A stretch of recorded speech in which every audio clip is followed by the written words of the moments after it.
Guys, ഏവർക്കും GK English academy ചാനലിലേക്ക് സ്വാഗതം. ഇംഗ്ലീഷ് പഠനം എങ്ങനെ എളുപ്പമാക്കാം എന്നതാണ് നമ്മൾ ഈ ചാനലിലൂടെ ഉദ്ദേശിക്കുന്നത്. ഇംഗ്ലീഷ് ഗ്രാമറിന് നിങ്ങൾക്ക് ഒരിക്കലും പേടിക്കേണ്ടതില്ല. അത് എങ്ങനെ എളുപ്പത്തിൽ മനസ്സിലാക്കാം എന്നത് നമ്മൾ ഒരു സീരീസ് ഓഫ് ക്ലാസ്സുകളിലൂടെ അവതരിപ്പിക്കുകയാണ്. ഞങ്ങളുടെ ഇനി വരുന്ന 15 ക്ലാസ്സുകൾ കൃത്യമായി അറ്റൻഡ് ചെയ്യുന്ന ഒരാൾക്ക് ഇംഗ്ലീഷ് ഗ്രാമറിന്റെ ബേസിക് ആയിട്ടുള്ള എല്ലാ ഭാഗങ്ങളും കൃത്യമായി മനസ്സിലാക്കാനും അതിനനുസരിച്ച് നിങ്ങളുടെ സംസാര ഭാഷയിലും അതേപോലെ തന്നെ നിങ്ങളുടെ പരീക്ഷകളിലും PSC, IBPS, UPSC മുതലായ പരീക്ഷകളിലും നിങ്ങൾക്ക് വളരെ നന്നായി പെർഫോം ചെയ്യാൻ കഴിയുന്ന രീതിയിലാണ് നമ്മൾ ഈ ഗ്രാമർ ക്ലാസ്സുകൾ പ്രിപ്പയർ ചെയ്തിട്ടുള്ളത്. ഞങ്ങളുടെ ഈ സീരീസിലെ ആദ്യത്തെ ക്ലാസ് ആയ ഇംഗ്ലീഷ് ഗ്രാമറിലെ ആർട്ടിക്കിളിനെ സംബന്ധിച്ചാണ് ഇന്ന് നമ്മൾ പ്രതിപാദിക്കുന്നത്. തെറ്റുകൂടാതെ സംസാരിക്കാനും PSC, UPSC, IBPS, SSC പരീക്ഷകൾ കൃത്യമായി നിങ്ങൾക്ക് അറ്റൻഡ് ചെയ്യാനും കഴിയാവുന്ന രീതിയിൽ ഉള്ള ഈ ക്ലാസ്സുകൾ നിർബന്ധമായിട്ടും അറ്റൻഡ് ചെയ്യുക. ഞങ്ങളുടെ ചാനൽ ആദ്യമായി കാണുന്ന സുഹൃത്തുക്കൾ ചാനൽ സബ്സ്ക്രൈബ് ചെയ്യുകയും ലൈക്ക് ചെയ്യുക, ഷെയർ ചെയ്യുക. ഇനി നമുക്ക് ക്ലാസ്സിലേക്ക് കിടക്കാം. ആർട്ടിക്കിൾ ആണ് നമ്മൾ ഇന്ന് ഉദ്ദേശിക്കുന്നത്. ആർട്ടിക്കിൾ രണ്ട് തരത്തിലാണ് നമുക്ക് ആർട്ടിക്കിൾ പറയാനുള്ളത്. ഒന്ന് ഇൻഡെഫിനിറ്റ് ആർട്ടിക്കിളും മറ്റൊന്ന് ഡെഫിനിറ്റ് ആർട്ടിക്കിളും. ഇൻഡെഫിനിറ്റ് ആർട്ടിക്കിൾ എ ആൻ എന്നാൽ അർത്ഥം ഒരു എന്നാണ്.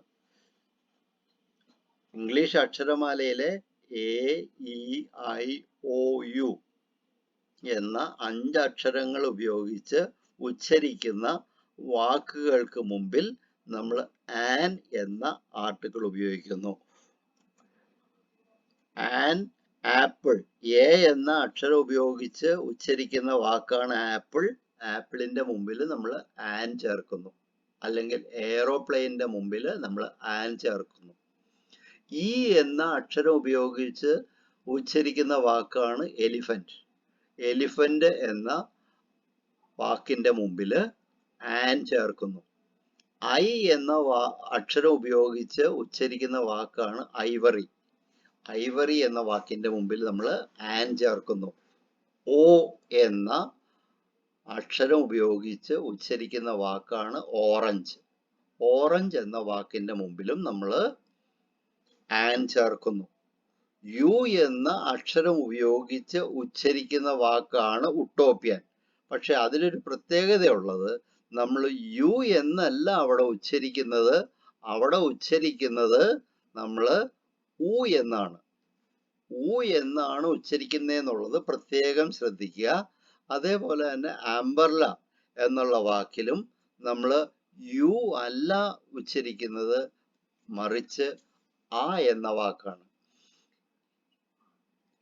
ഇൻഡെഫിനിറ്റ് ആർട്ടിക്കിളിലെ ആൻ എന്ന ആർട്ടിക്കിളിനെ സംബന്ധിച്ച് കൃത്യമായ ഒരു ബേസിക് നിയമമാണ് ഇപ്പൊ നമ്മൾ പറഞ്ഞത്. ബാക്കി ഉള്ള അക്ഷരങ്ങൾ, അതായത് BCDFGH എന്ന് തുടങ്ങിയിട്ടുള്ള അക്ഷരങ്ങളെ നമ്മൾ കൺസണൻസ് അല്ലെങ്കിൽ വ്യഞ്ജനാക്ഷരങ്ങൾ എന്ന് പറയും. ആ അക്ഷരങ്ങൾ തുടങ്ങുന്ന വാക്കുകൾക്ക് മുമ്പിൽ നമ്മൾ എ ചേർക്കും. A doctor, A girl, A radio. അതായത് ആരംഭിക്കുന്ന ശബ്ദമാണ് തീരുമാനിക്കുന്നത് നമ്മൾ ഏത് ആർട്ടിക്കിളാണ് ഉപയോഗിക്കുന്നത്. എ എന്ന ആർട്ടിക്കിളാണോ ആൻ എന്ന ആർട്ടിക്കിളാണോ എന്നുള്ളത് ഈ ഉച്ചരിക്കുന്ന ശബ്ദമാണ് തീരുമാനിക്കുന്നത്.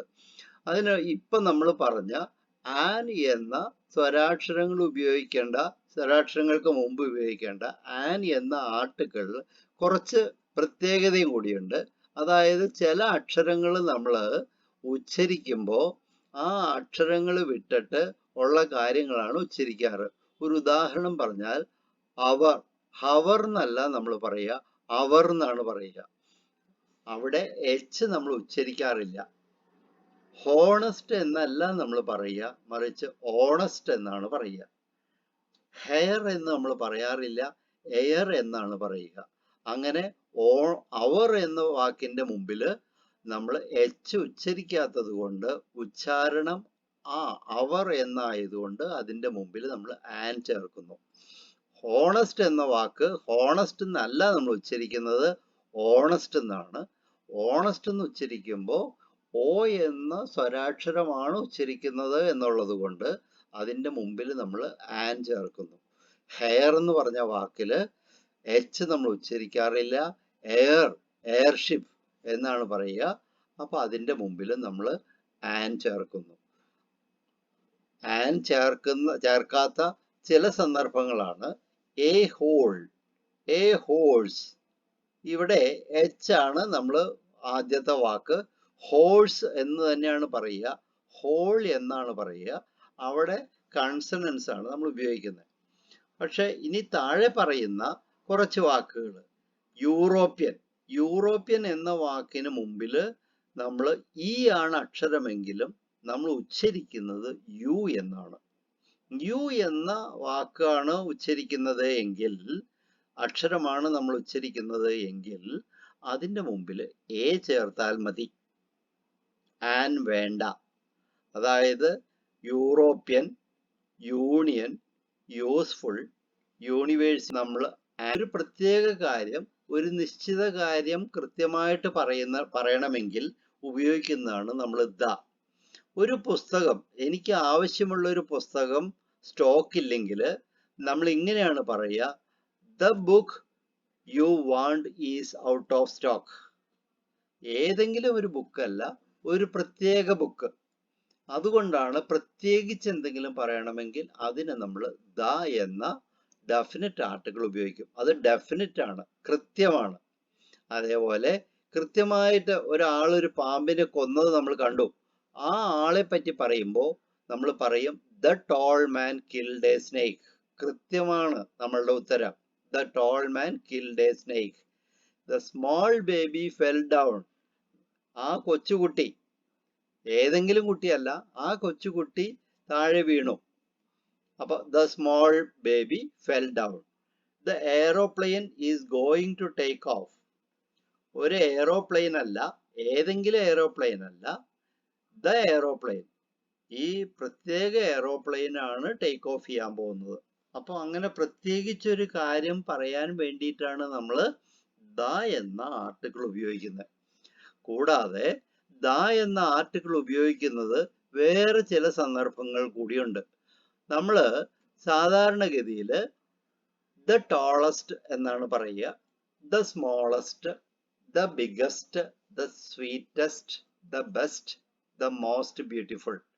ഈ പറയുന്ന വാക്കുകളെ നമ്മളെല്ലാം സൂപ്പർലേറ്റീവ്സ് എന്ന് പറയും. സൂപ്പർലേറ്റീവ്സ് എന്ന് പറഞ്ഞാൽ അത്യുന്നതമായത്, പരമോന്നതമായതിനെയാണ് നമ്മൾ സൂപ്പർ എന്ന് പറയുക.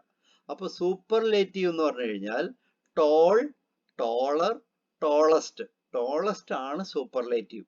ആ ടോളസ്റ്റിന്റെ മുമ്പിൽ നമ്മൾ സൂപ്പർലേറ്റീവിന്റെ മുമ്പിൽ ദ ചേർക്കും. അതേപോലെ സ്മോൾ, സ്മോളർ, സ്മോളസ്റ്റ്. അവിടെ സ്മോളസ്റ്റ് ആണ് സൂപ്പർലേറ്റീവ്, അതിന്റെ മുമ്പിൽ നമ്മൾ ദ ചേർക്കും. Big, bigger, biggest. അവിടെ ബിഗസ്റ്റിന്റെ മുമ്പിൽ നമ്മൾ ദ ചേർക്കും.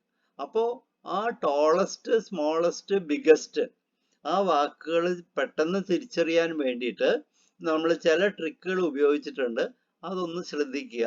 The best, the most beautiful, beautiful, more beautiful, most beautiful. ഈ വാക്കുകൾക്ക് മുമ്പിൽ നമ്മൾ ദ നിർബന്ധമായിട്ടും ചേർക്കണം. കൂടാതെ ഈ വാക്കുകൾ കൂടാതെ മറ്റ് പല സ്ഥലങ്ങളിലും നമ്മൾ ദ ചേർക്കാൻ പാടില്ലാത്ത ചില സ്ഥലങ്ങളുണ്ട്. ഇവിടെ ഈ ഹിമാലയ എന്ന ഒരു പർവ്വതം, നമ്മൾ ആകെ ഒരു ഹിമാലയ ഉള്ളൂ.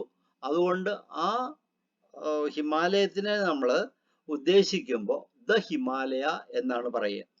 അതേപോലെ the river Ganga, the Nile, the Black Sea, the Sahara desert, the Vedas, the sun, the earth, the sky, the sea എന്നെല്ലാം നമ്മൾ പറയും.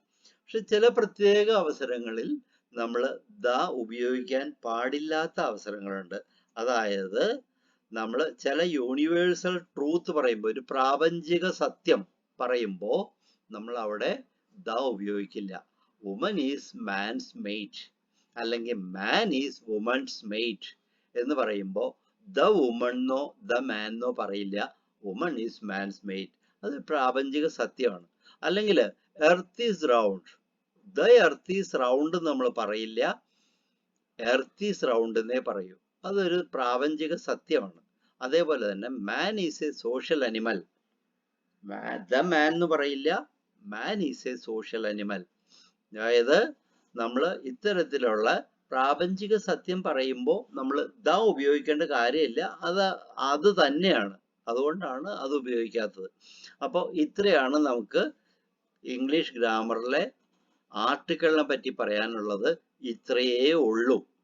അപ്പോൾ ഇത്രയും കാര്യം പഠിച്ചാൽ നിങ്ങൾ ഇംഗ്ലീഷ് ഗ്രാമറിലെ ആർട്ടിക്കിൾ കൃത്യമായിട്ട് എഴുതാനും പറയാനും കഴിയും. ആ ഒരു കാര്യത്തിൽ ഈ നമ്മളുടെ ചാനൽ നിങ്ങളെ ഏറെ സഹായിക്കും. അതുകൊണ്ട് ഞങ്ങളുടെ ചാനൽ ഇഷ്ടപ്പെട്ടെങ്കിൽ ദയവായി സബ്സ്ക്രൈബ് ചെയ്യുക, ലൈക്ക് ചെയ്യുക, ഷെയർ ചെയ്യുക. നിങ്ങളുടെ കമൻസ് നമ്മളുടെ കമൻറ്റ് ബോക്സിൽ കാണുന്ന മുറയ്ക്ക് ഞങ്ങൾ വേണ്ടതായ പരിഗണന നൽകുന്നതാണ്. നിങ്ങൾക്കെല്ലാവർക്കും പുതുവത്സരാശംസകൾ. Thank you.